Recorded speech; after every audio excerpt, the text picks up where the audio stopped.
All right, let's do another quick video here. That is, oh look, you can see this cool pineapple in the background. Yippee! It's my neighbors giving me a pineapple so that I can take care of their cat while they're away. All right, so the title of this video is called The Tinder Trap, or I might change it. So for now, that's what I was thinking.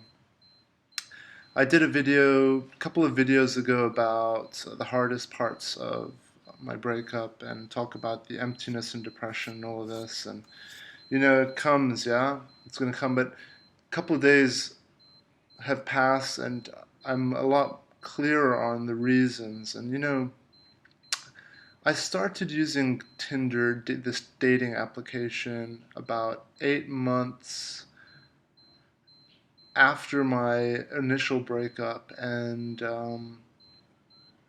I think that's good. I think after you have your initial breakup, I think it's really good to just spend time with yourself and not jump into dating. I can't imagine people who rebound. I mean, I understand why the pain, and all that, but it's just so like bad for you. Even 8 months after, when I started dating again, it was too soon because really, like, I was in a 3-year relationship, and I think really if you get attached and you have a really hard breakup, it's because you have fallen in love. There's all these chemical things that have gone on in your mind that have fused yourself to this person, and detaching can be really hard. So I think it can take more than 8 months, especially if you are in contact in any way with your ex, which I was, like not me contacting her, but I mean I did a couple of times towards the beginning, but there was contact. So my breakup, your real breakup starts when the no contact starts, and I think that 3 months of that is really great. You'll see huge progress. And I think if you can get to the 6 month stage of no contact with your ex, no snooping, no text, nothing, I think that's very, very healing. I think that by about 6 months, I think you'll really be moving forward with your life. Anyway, so the Tinder trap is that it's a no-brainer. I think a lot of us, we are aware that you don't want, when you've got this hole, when you lose someone special to you, or someone, you're losing the attention that was there. That there's this vacuum created, and we tend to want to fill that hole up with things that make us feel good, even if it's just temporarily feel good.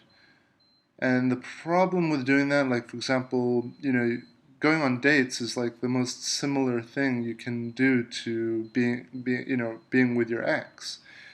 Touching the opposite sex, kissing, being intimate with the opposite sex. And for me, I've been dating a lot, and I'm noticing that it's almost as if I'm in a relationship with different people every whatever week, every 2 weeks, whatever. It's like my relationship's continuing, but with a different face, with a different person. And it's not good because, you know, comes down to, at the end of the day, we're talking about addiction here. This is all addiction. So humans were, you're going to be addicted to a few things: food, water. There's some basic things that you need. Okay, and then there's some things that you can live without, and cocaine, heroin, alcohol. You can live without them. They make you feel better in the short term, and the addiction can come if you become dependent on them.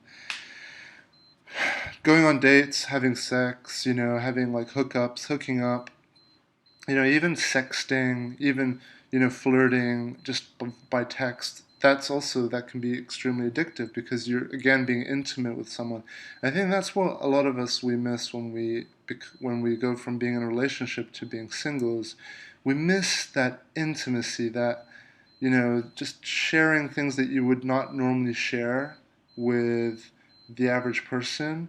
You need to have that person in your life that you can share stuff with that you normally wouldn't, you know, and you wind up doing it with just strangers, like with people that you're dating. It can happen. I mean, for me, that's what I've experienced. I don't know if it happens with other people. I'm sure it must do.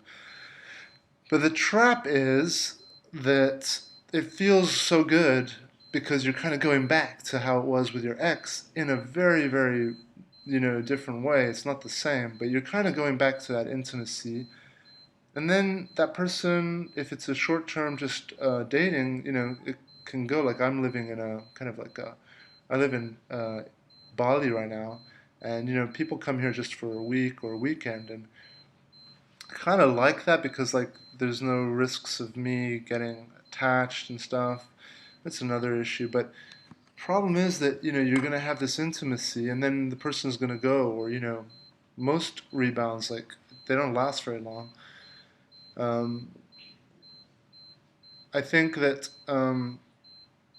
that can take you back because you're going through breakups again. You're going through breakups. You're going through up and down, up and down. So after your breakup, if there's any smart people out there, it's so hard, but you know, try to stabilize your life as much as possible because the breakup kind of shakes us up and we become emotionally very sensitive, very vulnerable. We'll go through a million moods in one day.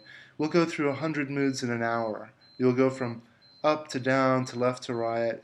Okay, and it's just natural, okay, because your body is just being hit with something, so it's trying to figure out. It's like a plane that's just gone through turbulence and then autopilot switches off, and it's just like whoa, going all over the place, and the captain needs to like take control and stabilize the plane. Now the plane's not going to be able to be stabilized if you're going to start, throwing things, really powerful things at it, like a new relationship, even if it's like just a short term. So you just need calm. You need calm, and then you can introduce relationships again. I think there's nothing wrong with friendship, but you've got to be disciplined, and don't try to dive back into what you had with your ex too quickly because it's not going to be like that. And you're going to probably have depression, emptiness, sadness.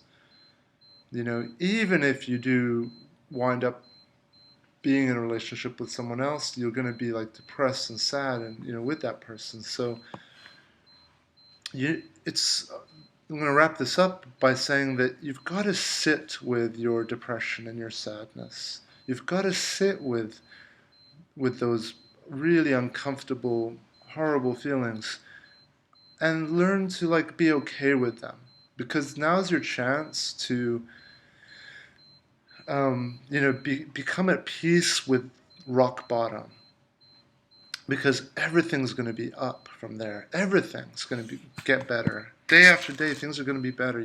We've hit rock bottom, people.